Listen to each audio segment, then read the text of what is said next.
And we are live. Welcome to the Fins Talk Sports Network post-game show. I am your host, Bobby Melendez, joined by the one and only Mike, the Hebrew Hammer Brown. Mike, man, 48-10, the final game of the preseason. The Dolphins carved up the Philadelphia Eagles. My brother, as we wait for Evan to join the show, how are you feeling?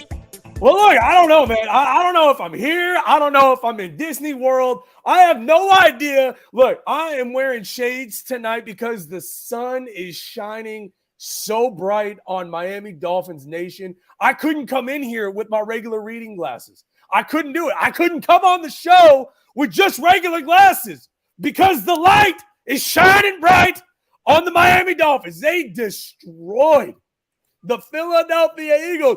Eagles, E-A-G-L-E-S-L-O-S-T to the Dolphins.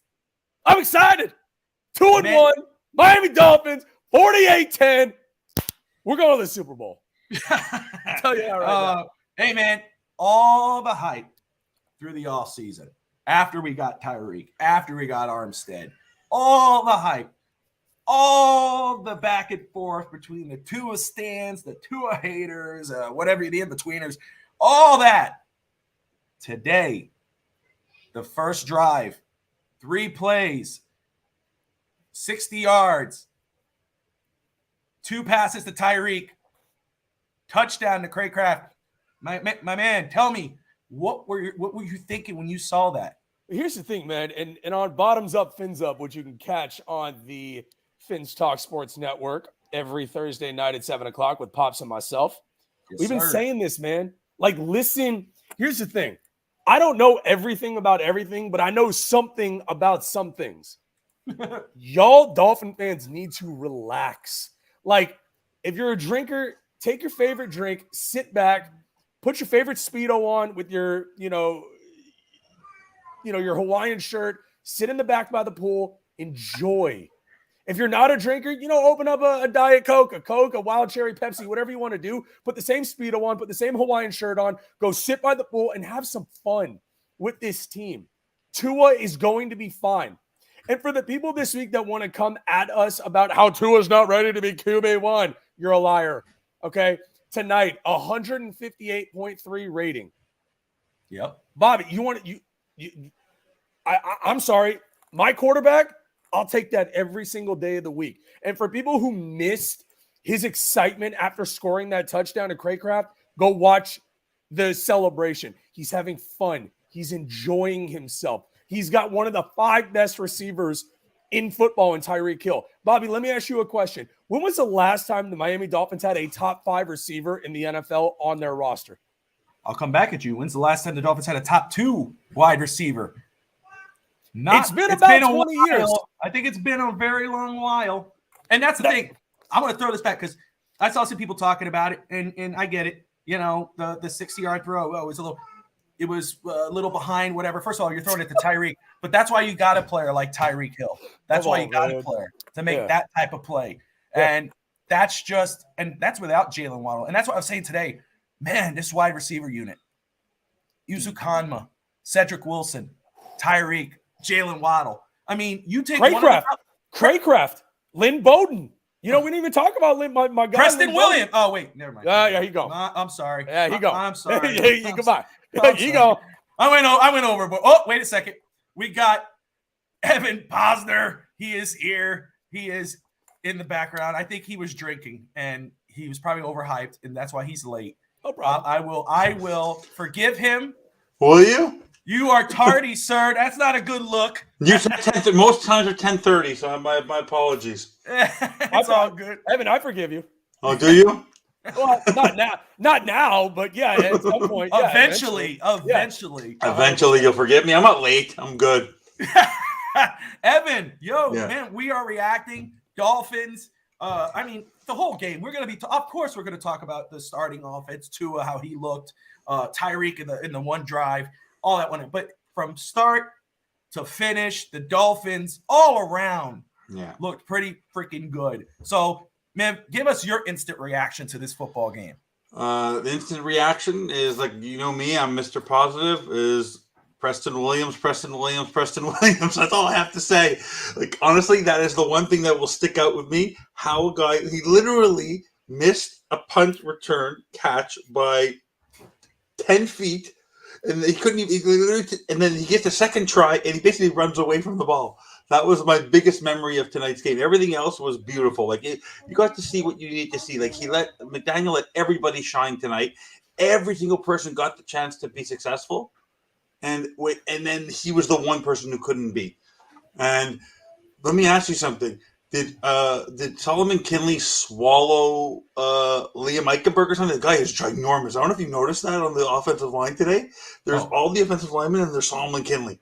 That guy's ginormous. That's the one thing I also noticed. People have said Solomon Kinley and I look very similar, and God forbid, no. In all honesty, I can honestly see it after tonight's performance. No, I'm serious, man. No. Solomon Kinley looks like coming over to my house after Rosh Hashanah or something like that. I don't know what to tell you. Like, the guy literally is ginormous. Oh my God, ginormous. But no, honestly, it was massive. Literally. I liked the fact that if you noticed, like, you guys talked about how he was. People think that he was undermanned. Honestly, he wasn't. He was not undermanned at all. Honestly, like. I think it was overall just a great game. Like, River Craycraft, like the fact that he got to shine today, the fact that Izukama was a little quieter today, the fact that people think that Tua underthrew that ball, he didn't underthrow the ball. If you look at the way that the route was, you wonder what the fact that he even got it there. Like, it's just everything looked great tonight. Honestly, like, I don't have no complaints. Like, if this is what we're doing, and we still have 2 weeks to go, I'm stoked for the season. I'm stoked. Whoever thinks that he underthrew that ball should be removed from the fan base immediately. Exactly. Like, that's the epitome of the fan base, though. Like, well, that's where it is right now. We have to argue with. No, but these are the people that we have to argue with because they're stupid. They're stupid if they believe that. I'm sorry. I'm not going to overlook that. Like, he completed the pass. Who cares? Exactly. No, that's true. Could have literally took the ball, kicked it to Tyreek Hill. As long as he catches it, I don't care. It doesn't matter. It was a statement throw, but here's the thing. It's still, whether it was underthrown to Tyreek or not, it's still a 60-yard throw. You know what I'm saying? That's it. And first of all, you're throwing it to Tyreek, who's a speedster. But that's why you have a player like Tyreek to make those plays. Yeah. You know, exactly. If it was Jakeem Grant. Yeah. That's why that's like complaining that, Tyra Banks shows up at your door in a bikini instead of naked. Like, she's still at your door in very little clothing. It doesn't matter. She's still there. Yeah. The only other thing I noticed tonight, which was pretty amazing, is that I guess Chris Greer got his signals crossed with Stephen Ross, because even though Stephen Ross wanted TB on the team, instead of getting Tom Brady, he got Teddy Bridgewater. Honestly, he needs to be gone. Honestly, you can see just by the first just by his first drive, like he's not as motivated as Skylar Thompson, whether it's preseason or not. Tua was out there to make a statement. Skylar Thompson, do you see that throw? He was basically on his off foot, and he threw the ball to Izukama. And the fact that Izukama knew that he was being double covered just to get a hand on the ball, he had the chance to get pass interference. It was just that you could tell that everybody was into it, and Teddy is just there to be there. And honestly, if we have this fear, I'd rather keep a River Craycraft than keep a Teddy Bridgewater. Honestly, I would trade Teddy Bridgewater tomorrow and keep River Craycraft. I don't believe in him. I don't believe in Teddy. Okay. I think the Dolphins will keep all three. But I just don't believe that he'll be there all year. Like, I was just talking about this today though about Teddy. Look, if we're gonna hype up throws in preseason, I'm not, or practice or players, then and then when players have a bad day, say, oh, it's only preseason, whatever. Look, Teddy, it's preseason, right? But the guy's a veteran. He's been a starter in the league. I mean, yes, he hasn't looked like he had. We're hyped on Tua's potential, and we're hyped on a kid we've never seen before in Skylar, right? But Teddy's been around the league, and yeah, he hasn't shown what we would like, but he has the experience. Like, when we signed Teddy, he was one of my favorite free agent signings because, what's up, Steve and Don?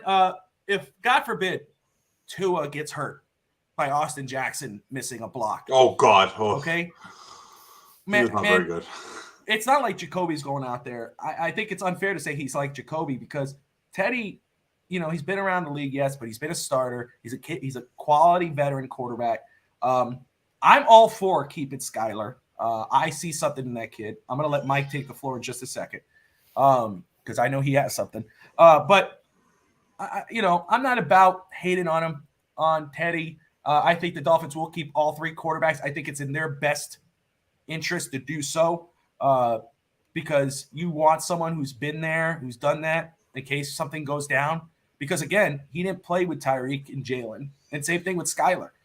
So I'm not about – now, if somebody comes, some quarterback gets hurt on another team and someone wants to throw a third, fourth-round pick or whatever, something like that, that's a different story. That's a different conversation. I think that Miami now is more comfortable making a move like that because of what we've seen in Skyler. But I wouldn't straight out release or try to force I never said to release him. I personally think they should go out and try to find a trade partner to do this, only because it's preseason or not. Every play counts. So, we're all walking out of tonight's game because of the way that Tua and Hill were able to connect. The fact that Mostert was able to speed. We're seeing these tidbits. He's been in the last two games, and there's just moments where I'm saying, this is not a veteran throw. I understand it's preseason. It leaves me with that sour taste in my mouth. And you know me, Mr. Positivity. I don't like what I'm seeing, and I've seen him in other places, and maybe he'll be fine. I'm just saying that if we had a choice from other positions, quarterback is not where I'm most concerned right now versus other places. If we have to keep an person.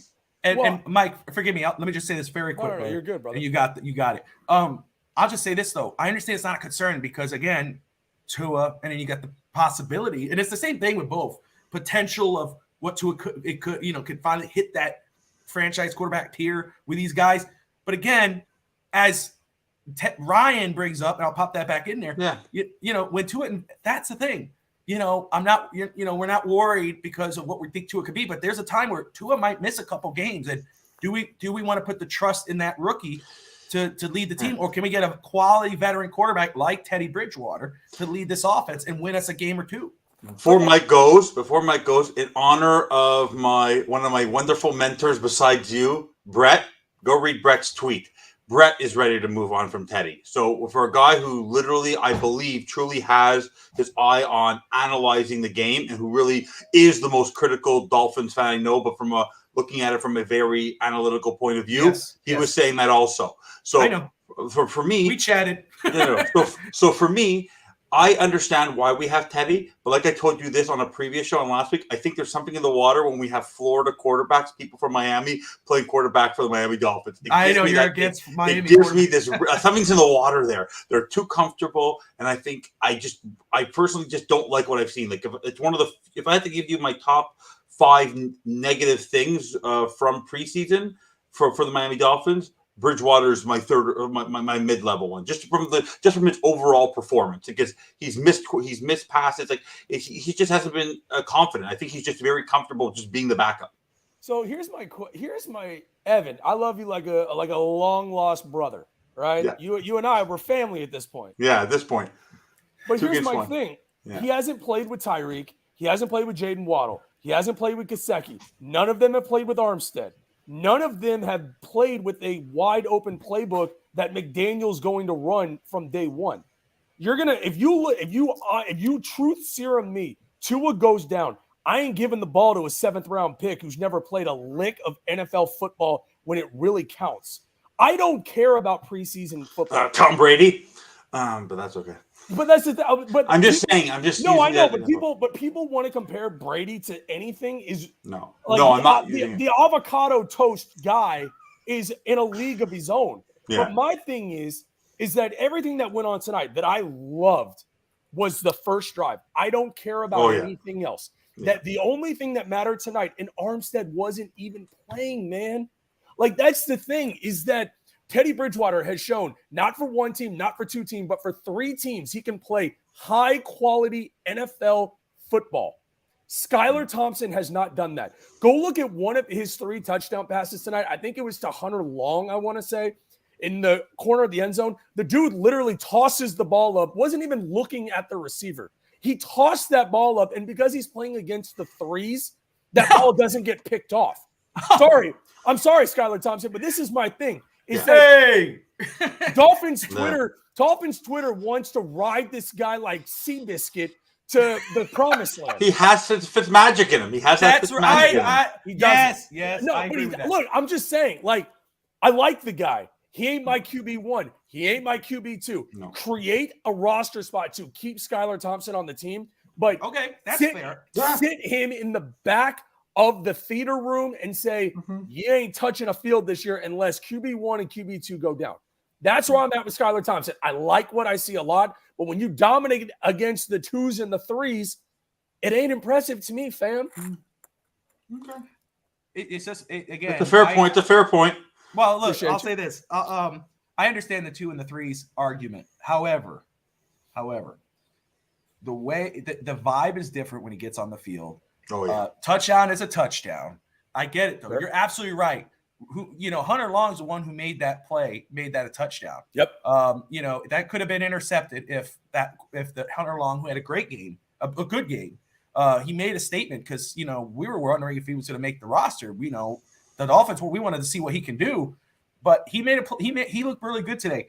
But a touchdown's a touchdown. At the end of the day, you look at the numbers, 3 touchdowns, whatever. You get second, third stringers, whatever. It's pro football. But I understand your point. And I agree with you. It's a seventh string quarterback seventh round quarterback who's looked better than a 7th round quarterback. He looks better than what he's did at college. That's the fact. But Tua and Teddy should be your QB and QB2, and that's the final thing. But at the end of the day, there's some throws that QB1 could make that aren't as good, but in the end, they're touchdowns, and we count them as touchdowns for him. So I would say that, it's still a touchdown, and he's making it count. The time he is on the field, he makes it count. Yeah. And it's not just play. I'm sorry. It's not just play. It's, again, the way he carries himself, the way he commands the huddle. I mean, when he's off the field, is he sitting on the bench joking with the dudes, or is he working on his snaps? That's something that I watch in a player, and I just love the vibe that I'm getting from Skylar Thompson. For sure. And Cat for Life just I can't believe this. I don't know if y'all saw this news. Jason Jenkins passed away. God. I saw that. Jesus. And wow. Sorry, I had no idea literally until right now. Holy hell. I wanted to say at the beginning of the show, but I pulled the Brett Lagasse. I pulled the Brett Lagasse, and I was a few minutes late. No, shit. Man. No, it's wow. It's really sad. It broke during the game. I don't know what happened. Crazy. I literally just saw that news. Heartbreaking. Very young, 47 guys, 47 years old. Yeah, that's just sad, and great dude for our prayers go Dolphins media. Yeah, for sure. My great follow on Twitter, by the way, too. I mean, absolutely, he was phenomenal. And I want to make sure, Cap for Life, I'm not Skylar bashing anybody. That's the thing, man. Is that, first of all, thank you for calling me young. I appreciate that very, very much. Oh, Cap's got my they have my back. That's why. But that's the thing. Is like he's telling me to relax. I'm the one who's telling everybody else to relax. That's the thing, man. I like him a lot, man. But that's the thing is that, Bobby, you and I talked about this on a previous show about needing to just sit back, relax, and appreciate everybody. Like, I can root for Tua and also root for Skylar, but I want Skylar to sit, and I'm not going to best case scenarios for Tua to be the quarterback, nothing to happen to Tua or Teddy. 100%. But if Tua goes down, it's Teddy's job. And I love how people are ready to move on from Teddy when they just signed him this offseason and he hasn't even played a regular season game yet. That's where our fan base and sports fans as a whole are losing their collective minds. No, but I don't think that.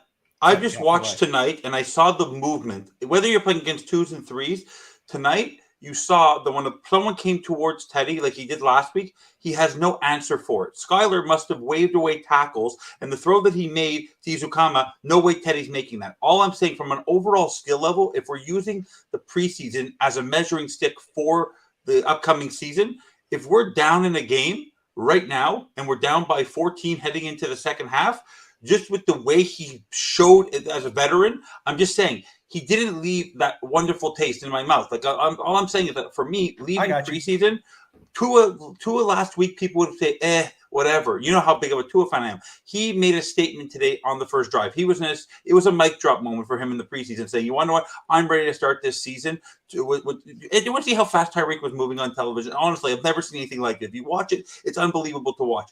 Teddy's not making that throw. There's just something there about it, and I'm Mr. Positive. There's something about him that just bothers me. Maybe it's the gloves as a quarterback at 90 degrees. Maybe it's the gloves. What I like about gloves. Skyler. I mean, what I like about Skyler is the way he carries the vibe you get when he's on the field. I mean, whether it's second or third stringers. I mean, when Teddy comes on the field, I get it. You know, he's not like Tua. You know, he's not hyped. You know, he's not. You know, and then you got Skyler who comes in after, who is just a ball of energy.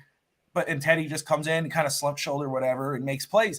But again, I followed Teddy for a long time. Yeah. I wanted him a few years back as the quarterback for the Dolphins. But when the Dolphins signed him as the backup, that was one of the best signings in my opinion, because of if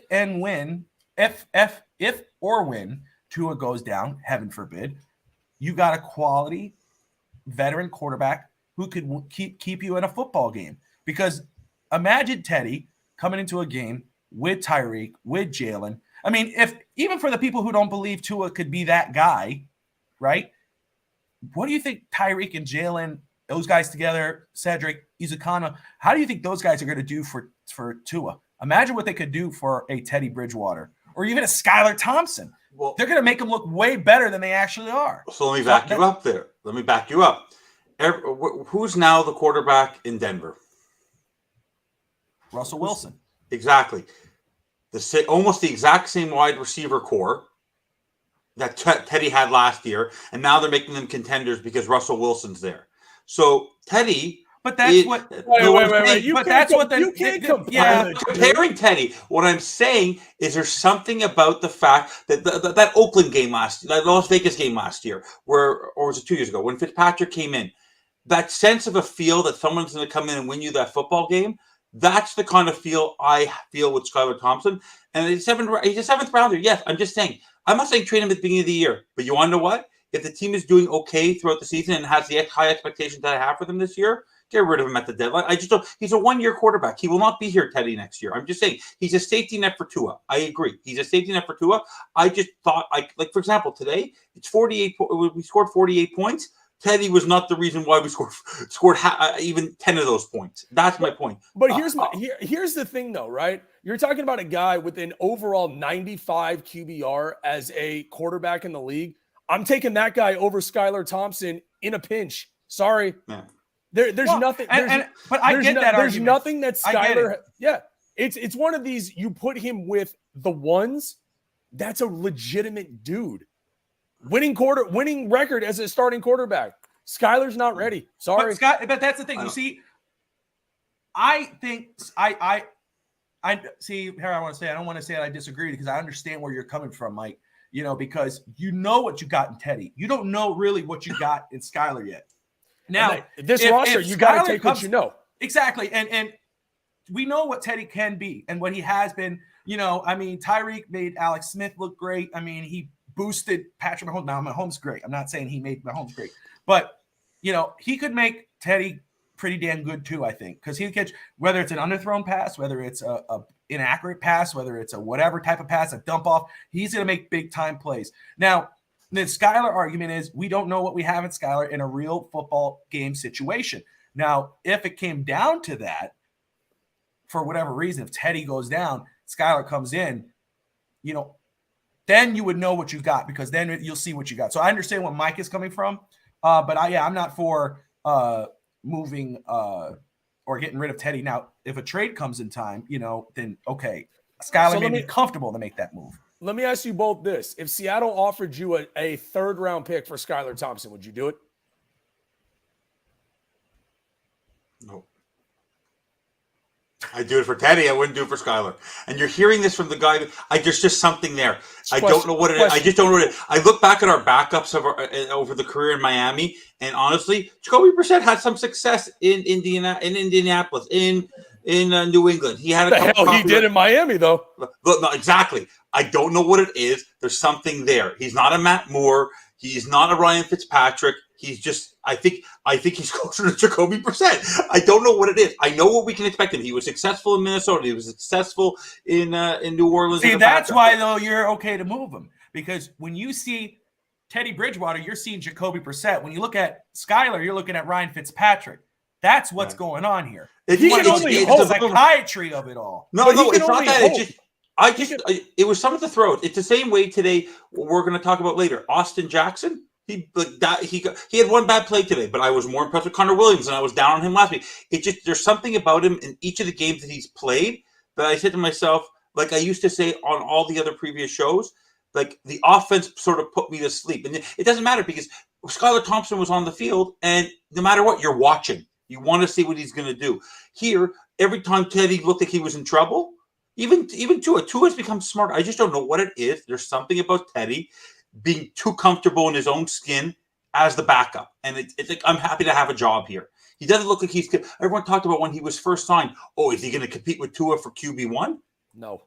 Of course not. But that's what people's mindset was. Those are the negative haters, right? Because I love what you said, and I think I said it previously to Bobby today. You said something on your show with your dad on Thursday, how I'm sick of the haters, right?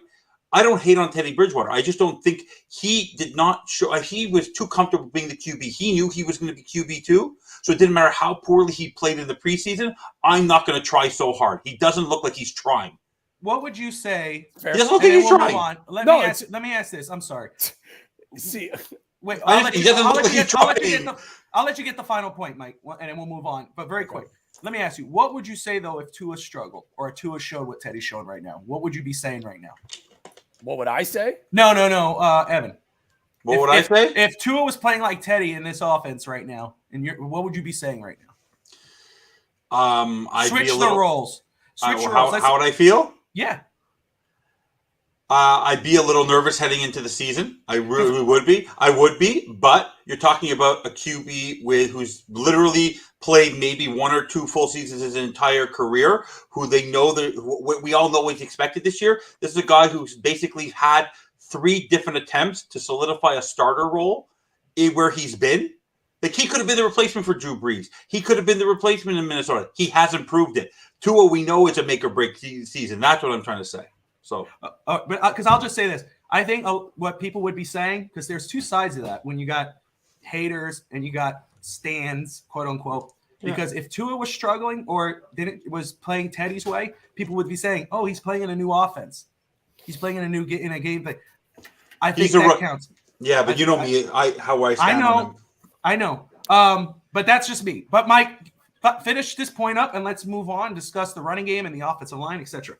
I just love, Cap for life. I'm afraid of being great at what? Like, what am I afraid of? You think I'm afraid of a guy who was drafted in the 7th round who's never played a lick of real football in the NFL?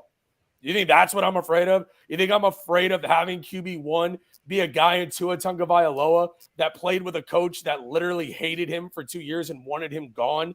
You think I'm afraid of QB1 that has never been given a legitimate weapon until last year in Jalen Waddle? You think I'm afraid of a guy that has a winning record and has thrown more touchdowns than interceptions, and that I prefer a guy like Teddy Bridgewater who also has a winning record and who also is a legitimate backup? And the fact that they signed him just this offseason and he hasn't shown what he can do in a regular season game versus a guy in Skylar Thompson who was drafted in the 7th round and has looked good against a bunch of dudes who are going to be working at CVS and selling insurance in Long Island in a couple weeks. No, sorry, I'm not, Cap for life. Sorry. That's great. All right, so we're going to hold it at that. No, okay, final word on this. Or just a quick yes or no answer before we move on. Evan, do we keep 3 quarterbacks? Yes. Mike? Yes, okay. Absolutely. They absolutely one. Like I said, am I okay with keeping Teddy? Sure. Do I think he is too comfortable in his own skin being the backup and doesn't feel motivated to come into a game, whether it's preseason or not, to show what he can do and build up the team? Yeah, I think he looked a little, I'll put it this way. He looked lazy in the preseason. He looked lazy. Tua had to come in today and he made a statement. Even Tyreek Hill, he had to run that fast today. He could have just hung around, do whatever. Every player looked motivated today. And even those we'll talk about our other draft picks today. Like there was a few other our main 4th round draft pick, our first pick in the draft in the 3rd round was in the 3rd round. Is Tyndall. I have things to say about him, but like I just felt like Teddy looked like the laziest player in the last during the preseason. He just looked. Oh, I'm happy to be QB2. I'm happy to be home, and whatever happens. Tua gets injured. I have the job. He just looks too comfortable. He doesn't look like he's worried about losing his job. Okay, so. Cool. So I know you saw Cap for Life, who again, I think for watching, I think everybody so far, you're watching the post. Everyone loves this hat. I have to buy everyone this hat. I love this hat. You're watching the Miami Dolphins post-game show on the Fins Talk Sports Network. You got Mike, the Hebrew Hammer Brown. You got Evan. Smile. Smash that like and subscribe button. Give the guys a follow. Of course, Mike hosts the Bottoms Up, Fins Up podcast on Thursday nights on our network, the Fins Talk Sports Network. And Evan will be hosting the Fins Bandwagon on Tuesday nights. What's up, buddy? Yeah, with Fish Tank Hank, co-host of Fins Talk Today. So we are growing, and we will continue to do so with no fear or limitations. All right, let's go ahead and move on. Let's discuss. I mean, I think I just read it here. 494 yards of total offense for the Dolphins. The last couple weeks, the first 2 weeks of the preseason, there has been no real running game. And we've been all hyped up on the running game because of Mike McDaniel. You know, something I was concerned with. Some people said, hey, I think someone on the bottom of the screen here talking about we're not really seeing the whole picture. I believe Mike said the same thing. And lo and behold, today, the first run of the game, I believe it was the first run. I could be wrong. But the first one I saw was Raheem Mostert. Ran for 26 yards, ran to the right, was a beautiful run, and just gushed it. And I mean, I think it was 200 plus yards rushing. I think I saw that as well. And forgive me. 35 rushes, 203 yards, 5.8 yards per carry, one tutty. I'll take that. Let me just say, from Raheem to Sony Michel, who scored a touchdown, Myles Gaskin. Thank you. Sorry. We're live here with bro. Can we send 2 times 3 over to Mike in Houston? We can send all 6 over to Houston. That's right. But hey, guys, not just the running backs, but these receivers will play some of that as well. Oof. That's what I had the rushing offense this year. I believe that the rushing offense for Miami last year was ranked almost dead last. I believe it was dead last, but 30th. 30. No, 30, I think it was 33rd. I think it was 30. It was so bad. I think it was 33rd. Oh, okay. That's how bad it was. 30th officially, but yes, 33rd. As bad as it was. 33rd. I have them jumping all the way to 10th this year. Oh. And the reason why was not just because of the running backs, because you could say, we don't have a lead back, but was more because, first off, I'm a huge fan of our fullback, Alec Ingold. Evan could speak to that. That's your guy. That's your guy, dude. We've been saying this all year when he first signed him. But even look, Lynn Bowden, if he makes this roster, Tyreek, Cedric, whatever, those guys, they're going to play a hand in that running game. But also the 3 backs we do have. I mean, Gaskin, we were talking about trading or releasing him. Dude, I think he forced his way to stay on this damn roster. So, but I think Ahmed was stronger than him tonight. If you look more carefully, Ahmed those two, like I said, we talked about Teddy before. Those two look so motivated tonight. Okay. Their movement, like Sony Michel was okay, but I still think Sony Michel as a third down back didn't look so great tonight. Like he had the Malcolm Brown feel to it. Honestly, I would, and I actually said this to Ralph today, my stepfather. Yeah. Obviously, we talk Dolphin football every day, all the time. But I talked about the running back situation, and I was saying Sony Michel, to me, would be the odd man out. But Mike, I'll start with you, and then Evan follow up. How's that running game looking, and how would you think it would finish up? So here's the thing, and Evan, everything you've said tonight, spot on. Cap for life as well. But here's the thing that I want to make sure Dolphin fans are viewing, in my opinion, the way it should be seen. You say Teddy Bridgewater is comfortable. He's not showing that he's motivated. Sony Michel is the same way. These are veteran guys that know what their role is. They have nothing to prove. Great point. Skylar Thompson has everything in the world to prove. He's going to go out there with his hair on fire and play the way you want to see be played. These guys in Sony Michel and Teddy Bridgewater, these are the two guys that I look to. Myles Gaskin, too. They know what the grind of a regular season looks like. They have nothing to prove right now. There's a reason why Teron Armstead not playing.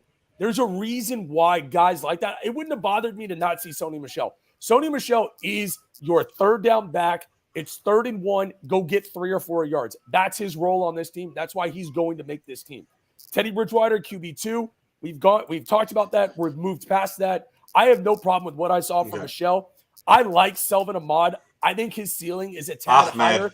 Ahmed, sorry. My fault. Evan. Whatever. Yes. I'm just saying. I'm keeping Selvin over Gaskin between the two guys. Me too. But I have an interesting point for you because a guy who I listen to, who's a Florida-based guy, I don't want to prop his show up a little bit, but he had an interesting point. One thing that looked a little off tonight, and I'm sure with you, is our return game. What would be your thought about, would you drop Sony Michel and bring back Mr. Miracle, Mr. Miami Miracle, who was cut by the Raiders? Would you bring back Kenyon Drake, who can return kicks and be a last back, a veteran who's been successful here over Sony Michel based on what you've seen in the preseason? Because one thing we do need is a return game. Preston Williams, oh my God. And if Lynn Bowden's our only option, and I'm a little concerned there because I don't want Waddle back there. I don't want Izukanma back there. I don't want any of our top 5 wide receivers back there. So who do we put there? Lynn Bowden? He's okay, but I'm not so sure. So where would you go there? Even for me, Lynn Bowden's been great, but River Craycraft, I think I understand it was preseason, but the man literally reminded me of Wes Welker, ironically, who is the wide receiver coach tonight, and he really fits into it. I just don't. Sony Michel, something about him, he reminds me a little about the Malcolm Brown thing here, who was also a veteran who wasn't successful. I'm just curious where you would go there. Sony Michel to me is the odd man out, just from how his performance in the preseason. Yes, he's a veteran, but for me, I don't know about you, and I'm sure Hank will talk about this with me on Tuesday. Something about New England Patriot players on this team, sort of, I don't know, something about it. Even though Trey Flowers is great, Kyle Van Noy, there's never been that sense of full of success, or that sense of I just feel like Sony Michel on 3rd and 1s on the short yardage, he's been okay, but nothing great. Salvin Ahmed, Myles Gaskin. They are veterans on our team in the sense they've been our running backs the last 2 years, but they showed something today. Michel, yes, he's a veteran. He's a veteran. I understand that, but he's literally our last veteran. Literally, those two guys you just named had 2 years to show that they can go get 3rd and 1, and they can't do it. Oh, no, they got Malcolm Brown last year. They're not that type of back. Honestly, I'd give the ball to Ingold before I'd give the ball to Michel. That's fair, but I like the ceiling of Michel more. I think he's there. I wasn't impressed with Sony Michel the past 2 games. However, I will say that Mike makes a great point in regards of Teddy and Sony, both veterans. One's a Super Bowl champion. He had a very good season last year. He knows his place. He knows what he can do in regards of Sony Michel. So, first off, I like Kenyon Drake. I'm not against that. However, I think Miami is pretty much set. I don't think they're looking to add anything at running back. However, so in regards to that, Sony Michel, you got me changing my mind on that. I think you're onto that, and I think I know we need a bell cow back. However, this system is not built for that. But I will always be in favor of a bell cow back. I love running the football. I love a legitimate back. I mean, Kareem Hunt, whomever. Next draft, can we get a legit back if everything works out with the quarterback? Hell yeah, I'm all for it. But we don't need it in this system. I think. Can I ask you a question? Go ahead. Just from the way he ran today, I know it was only one drive. To get that 1 yard, is Gerald Dokes have the ability to get that 1 yard the way he's built? I'm just asking. I'm just asking. I just don't know because at this point, do you think give me your list of order right now? Is Edmonds RB1? In my projection, he is. Yes. And then you have after that you have Mostert's right behind him. Who's after? Sony. Give me your order. Sony's right there, and then 3. That's just the way. I mean, if you ask me for my 4, if those are the 4 guys, I'm going to say those 3. And then, I mean, for me, I think Gaskin is the better fit. But But yeah, okay, those would be my 4. I would say Gaskin, even though I know you guys said Ackman. See, I think you're missing. I think both of y'all are missing a guy in this that is going to factor. White. Tyreek Saquon Hill. Tyreek Oh, Hill. Tyreek, yeah. oh, but And I said Tyreek. Yeah, I agree. The receivers are going to have a big part in this running No, game. that's what I'm saying. But like RB 1, 2, 3, and 4, like Hill and committed. Hill and Waddle, I think are interchangeable on a level because we all know what McDaniel's going to do. The jet sweeps, the get the ball in your best player's hands. That I think they keep 4 running backs, but one of those running backs is going to be responsible for punt returns.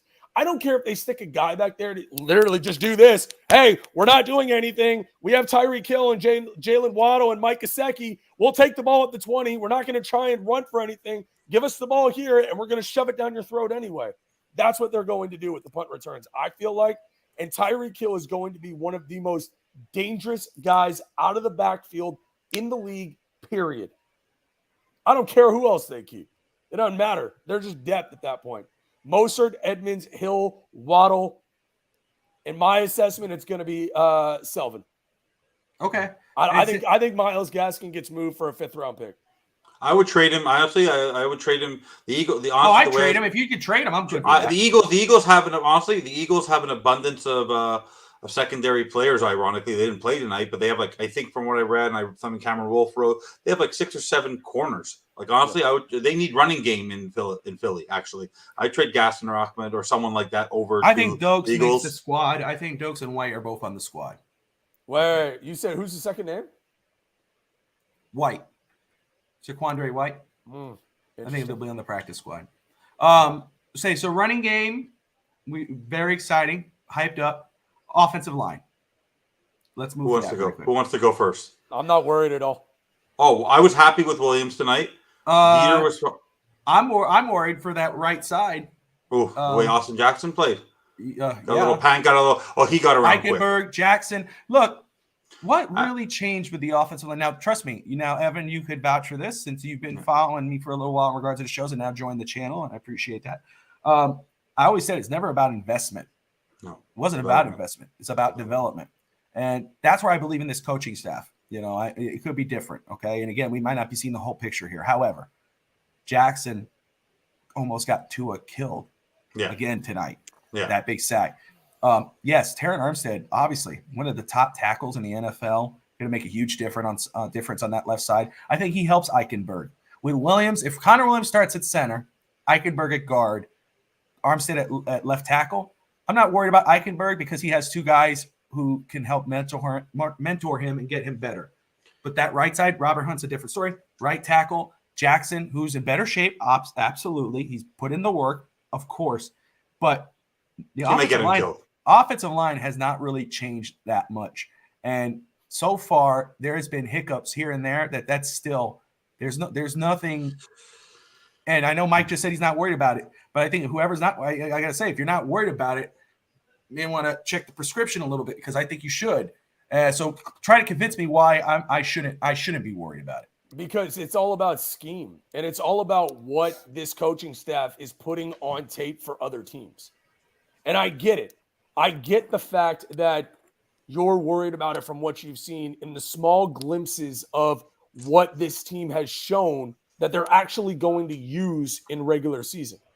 Let me ask you all a question. Would you want them to put on film at this point anything that they're going to use come regular season? Because I don't.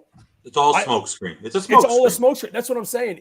But you think the offensive line, the way the line is playing, Austin Jackson, the way he's giving up sacks, you think that's a part of a smoke screen? I think it's a part of when you put the actual line, which they have not put out yet, as a whole, which includes the $80 million man in Teron Armstead. I get it. They don't play the same side. But the scheme that they're going to put in play when they have their actual game-ready, this is not a drill line, is going to be different than what they deployed tonight. And even with what they deployed tonight, the sack that Tua gave up, he held on to the ball too long. Go look at the tape. He had a chance to throw the ball away. He pump faked and should have gotten the ball away. That's not on Jackson. That sack is on Tua. And we're already on record saying Tua, 158.3 rating tonight, could not have looked any better. He gave up that sack, not Austin Jackson. Give me my $80 million man Give me the line that it's actually going to look like. If the line suffers with those guys out there, then you have my word. I will be the first person. Mea culpa. I was an idiot. I was wrong. But right now, everybody needs to look at this game tonight and say, we beat the dog piss out of the Eagles when the ones were out there. Our guy, Skylar Thompson, who's going to be the next Tom Brady, Aaron Rodgers looked great. It's time to celebrate for the next 2 weeks and get ready for Miami Dolphins football. Oh, I'm motivated now. That's the way I see it. My issue right now, and I think Bobby's going to shake his head, who's our swing tackle? You're talking about Teron Armstead. Teron Armstead has not – I will be saying a prayer every morning that he's going to play 16 games. Mm-hmm. Yep. If he's gone, who do you put at left? And if Austin Jackson's our best tackle available, we don't have a Teddy Bridgewater on the offensive line. We don't have a Teddy Bridgewater on the offensive line. Me and Brett have talked about Robert Jones. He was okay last year, or whatever. Like one interesting point that somebody talked about a couple days ago that I read about, which was interesting, is for me, I don't know. Eichenberg, I don't know. I'm sometimes a little due to his size and more that we're going to go to the left. I would try him at right tackle. And one thing that was interesting, someone threw a Hail Mary there, is that Dieter has not looked terrible. But the one thing about Dieter, he's actually not a natural center. He was actually drafted as a guard. What do you put him at left? Why not try him at left guard? I don't know. I'm just trying. Let's try something. That's the one thing, though. And then we talked about this since before the training camp. Who our right tackle is always going to be the problem, and we haven't figured that out. You mentioned Kellen Deach when we drafted him as an undrafted free agent. When we signed him as an undrafted free agent, we still haven't solidified. He signed to a guaranteed deal. Guaranteed deal. I don't know what it is. I'm not worried yet, Mike. I'll see after week 1. Yeah. But Austin Jackson looks very athletic. But all I know is if I'm Mike McDaniel, you better be scheming to the left because you ain't running to the right today. Unless Mostert literally keeps on doing what he's doing. Austin Jackson did not look great today. Is it the preseason? Yes, but he's had the same way I was nervous. Like even today, Connor Williams, I was very comfortable with him at the center position today. I understand his reason, but he snapped the ball better today. I didn't see any errant snaps today. I didn't see people moving. I thought that was great today. I think that was also why there was a lot of movement because the quarterbacks were actually getting the ball where they needed to. But yeah, Austin Jackson, he is still a project in waiting. He's still that sense of I don't know what we're going to get week 1, and that's concerning. Whether it's a smoke screen or not. Well, no, I also think I just want to make sure I get this point out. Name me the swing tackle on any team that doesn't start. Like every single fan base right now is praying to the gods above that their best offensive lineman doesn't go out hurt because they're screwed if he does, which the Dolphins are no different in that. But that's the reason why you go get guys like Tyreek Hill, because guys like Tyreek Hill make up for so much of, God forbid, injuries that happen either to QB1, left tackle 1, whoever. I love the point that you bring up about who's your tackle in the event that Armstead goes down. But that's the reason why you go invest in the rest of your roster like the Dolphins have. The fact that they go out and get guys on the defensive side of the ball, signing Melvin Ingram, locking up a guy like Xavier Howard, having Javon Holland and Brandon Jones. This team is so deep at so many different positions. The offensive line scares me. Yes, but not enough for me to say that if Armstead, God forbid, goes down, they're going to be okay. Because they won 9 games last year having one of the worst offensive lines in the league. If Armstead goes down, they're just back to that point, and the rest of the roster has already been upgraded to a point that I'm not that worried about it. That's where I'm at. They're all excellent points.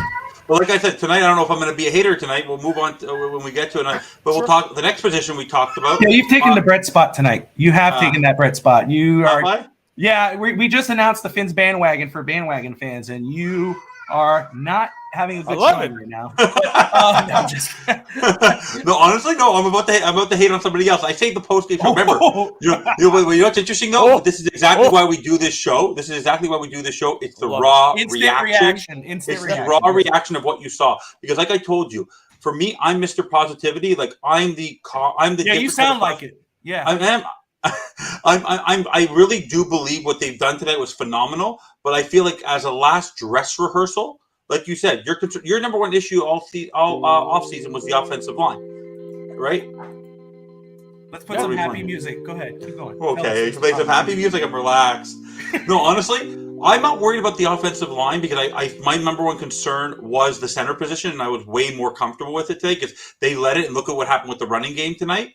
Austin Jackson, does it bother me? But like I said, I always wanted Robert Jones or someone else like that to be there. I just think he's one of those projects, sort of like the Noah. Like, no, I was so happy for Noah that he made one play. I honestly thought he made the Super Bowl tonight. We'll talk about defense there when he made a block. Make a good play. He did. He made an excellent play. I celebrated that. I was happy for him. It was a great play. Like the same way Hamilton made a great play. Who the heck is that guy? But he came out of nowhere.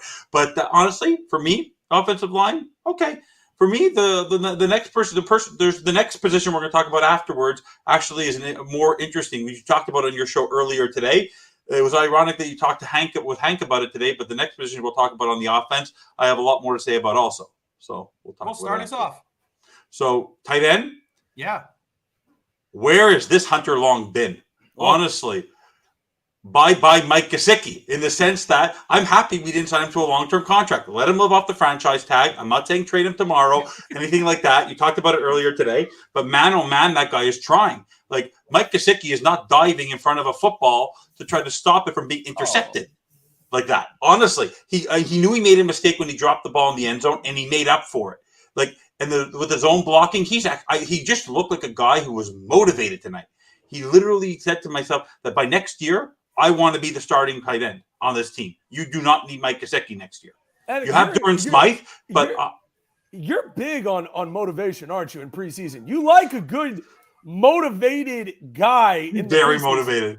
Okay, very motivated. So okay, I feel you. You know, because you want to win. It's like anything, right? Like I play a sport. Every time you get on that field, like what was Tua's basis tonight? Like every player tonight, I felt like did you see Christian Wilkins on the field when what's his name Elijah Campbell made that interception? He looked like he just won the Super Bowl. Like that's what I want to see. I want to see. Christian Wilkins is a different beast. No, my point is for me, I have a sense for these things. My gut was just there. Like honestly, I was so happy to see Hunter Long be successful tonight. I was clapping. I was very happy for him tonight because he showed. Sure.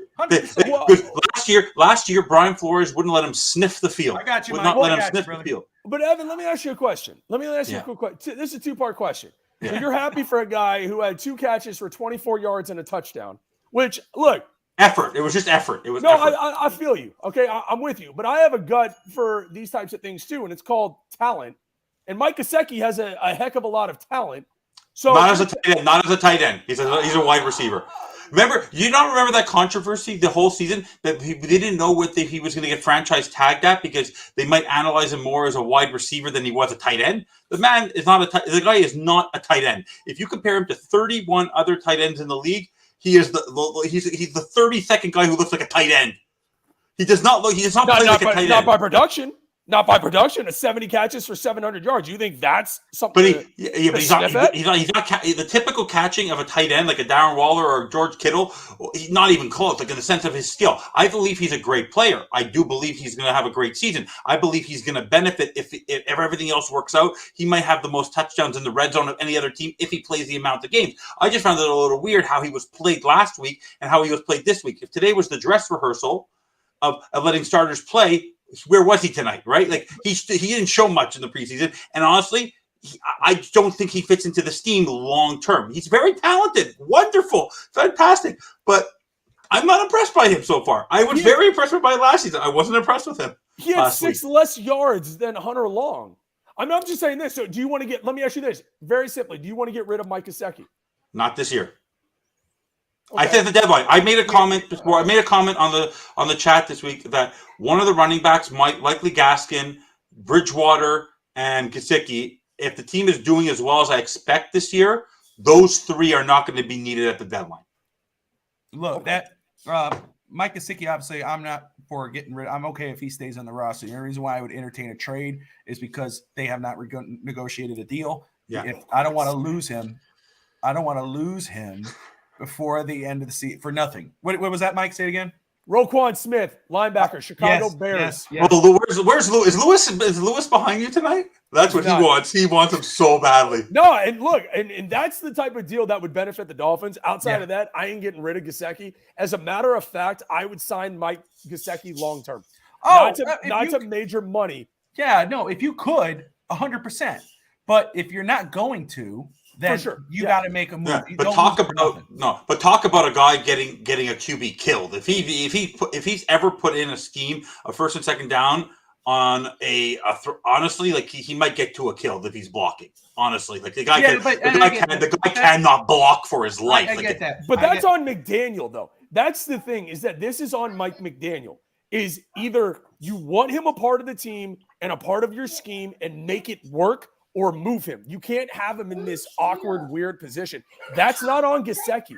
That's on McDaniel and company to make this work. And if they can't make it work with his scheme, who his tight ends need to block, then he has to go and stop flirting with this new hybrid position. Move him. Bye. Go get Roquan Smith. That's the only guy I'm moving Gesicki for.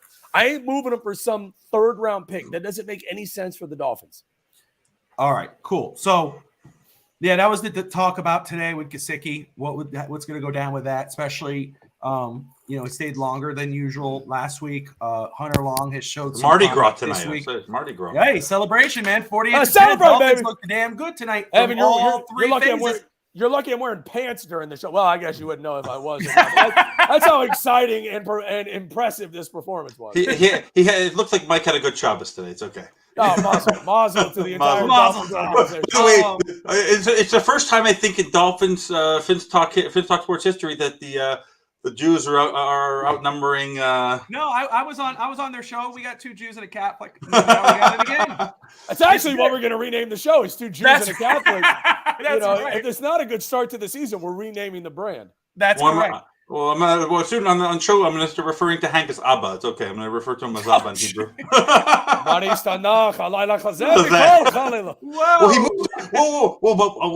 Hank moved down to Florida. He's going to be a Jew in no time. Okay, so guys, as we're at the 57-minute mark, we're going to get to wrap up after this. Defense, 48-10. Dolphins up 48 points. Of course, defense scored a touchdown and a pick 6. What did you think of the defense today as a whole? Mike. Evan, that's all. I'll go first. Oh, okay. One thing that I don't know, it was an interesting point here. The defense, I was cool with. I was happy with Needham. I was happy with the overall defense. God bless you. But there was moments on that 67-yard run that gave me a little bit of concerns, and the look on Boyer's face, like he goes, "What the heck just happened there on that touchdown?" I wasn't super impressed by that. But I just don't know if there was glimpses for me, and I'm going to flip it around. I do believe that once we have everybody on the field, like Ogba was ready to go and Wilkins will be fine and Ingram was trying on the first round. So I have no worries about the defense when the season starts. I think they'll be fine. But I feel like there's just in Boyer's defense, and I think it reminds me when we were 1-7 a little bit, there's too much space.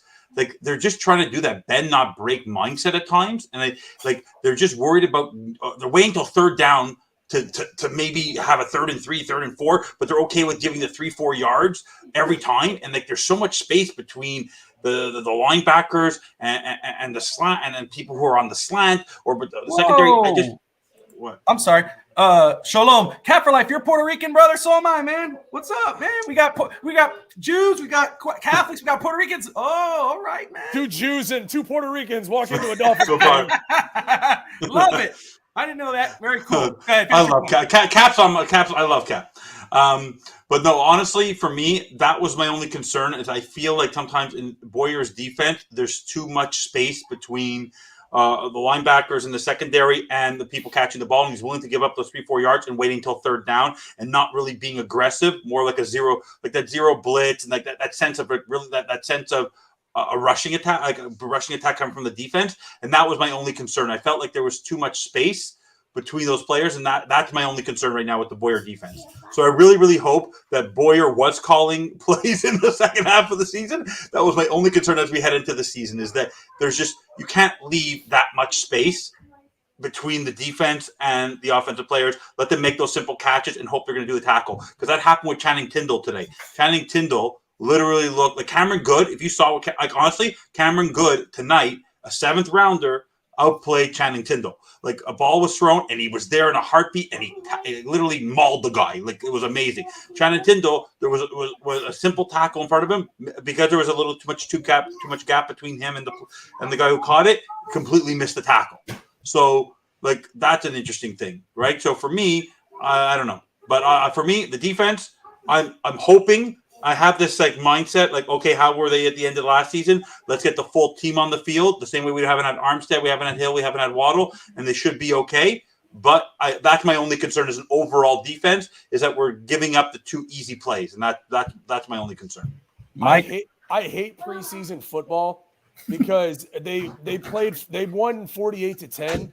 Jalen Hurts didn't play. Byron Jones didn't play. Xavier Howard didn't play. It's like everything that Evan just said is true, but you're not able to give an accurate representation as to what the defense looked like as a whole. Jalen Phillips looked pretty good. Oh. Raekwon Davis looked pretty good. Yeah. Like there are pieces to this team. Jerome Baker, was a non-factor tonight. Like there are certain aspects of this defense that I look to. They're going to be fine. I think Evan's point is well-founded that even last year when this defense was playing really, really well, that they give up too many plays and they rely way too much on trying to create a turnover when they desperately need it. I would like for them to play more press, more, hey, I'm Xavier Howard, and I will take your lunch money. I will take your mother out to dinner, and I will never call her again. That's how much pressure I want to put on these receivers. You know what I mean? But at the end of the day, as we wrap the show up tonight, I want to make sure that people watching this show, they won and they beat the ever-living you-know-what out of the Eagles. I don't care about any, and it's going to be the same thing this year. Bottoms up, fins up, every Thursday at 7 o'clock. Don't tune into that show if they win 3-0 and you want to whine and complain about what they didn't do. If they win a game, we're going to celebrate like it's 1776. Okay, here in the United States of America on July 4th. You know what I'm saying? You're picking up what I'm putting down. Evan's Canadian. He doesn't know what you're talking about. Well, then 1972, undefeated season. Come on. I'm just saying, man. Like, that's all I'm looking for at this point is just win, baby, win. That's all. I only have one comment to make about the defense before we go because he's a CFLer and I've been watching him for years. Why can't Sam Ekwon do what he does in the preseason, in the regular season? What the heck is this? He's the Zach Thomas of the preseason. Where is this guy in the regular season? That's why preseason doesn't matter, Evan. Don't tell anybody that's spending money to go to a preseason doesn't matter, but the Dolphins end 2-1 by making a freaking carving up the Philadelphia Eagles 48-10. Tua and Tyreek, huge play. A touchdown for Tua, 153.3 was the 156.3 or something. Thank you. 158.3. Put some respect on QB1. Thank you. That's cap for life. Whoa. That's cap for life's alcohol level tonight. Sorry, I thought Evan was looking for Skylar Thompson's number. We were talking about QB1. Sorry, I should have given you Skylar Thompson's. Wait, before we go tonight, I just hope you know, because I'm very proud of Bobby and what he said today, because we're going to talk. I think we should quickly talk about it. I believe that punter that everyone wanted, and all of Dolphins fandom, all the negative haters that wanted us to take him in the goddamn 4th round to replace Pilardi, when Mortstead, I think, is phenomenal. I think he's going to be a great veteran for us. I think that waiting a week, that's going to put a cloud over the Bills. I think that created a hex in Buffalo, and I hope that the Matarreza thing is the topic that goes on all season, and they are going to choke. Even though he's gone now, I hope it sits over them for the rest of the year. Honestly, he's scum. He's gone. He was released. He's released. Released. Yeah, you didn't watch the game. He's released. They did a press conference today. No, he's released. I don't look at Buffalo. I was disgusted. He's released. He's gone. He's released. Good. They got him off the team, and now they're going to go pray for Matt Hawk to come back because they cut. You know what the worst part is? They cut Matt Hawk. This is the worst story. They cut Matt Hawk the day after they knew about the story, and they kept him on the team all week. So you want to shame on the Bills? Shame on the Bills. Sure. Well, it's just another reason to hate the Bills. So absolutely, and I hate the Jets the most, but the Bills are right there now. Like Buffalo is like, Anyway, neither here nor there. Hopefully, Dolphins can kick their ass twice this year. But anyway, look, I thank everybody for tuning in to the Fins Talk Sports Network postgame show. Mike, the Hebrew Hammer Brown, Evan Posner. You could catch Mike Thursday nights at 7 p.m. Eastern. No, right? 7 Central time. 7 Central. You can watch that show with Mike and Lewis. Awesome. Bottoms Up, Fins Up podcast. Check out Evan this Tuesday night for the Finn's Bandwagon debut episode with Fish Tank Hank. We got some Dolphins. And of course, hey, the guys will be back Monday night on the Fitz Talk Sports Network on overtime for the live fantasy draft episode for the network. It'll be it's a gloating game. We're gonna have some fun with that. So tune in then. Hit that like and subscribe button if you haven't already. Brett's taking 2 in the first round. Spoiler alert.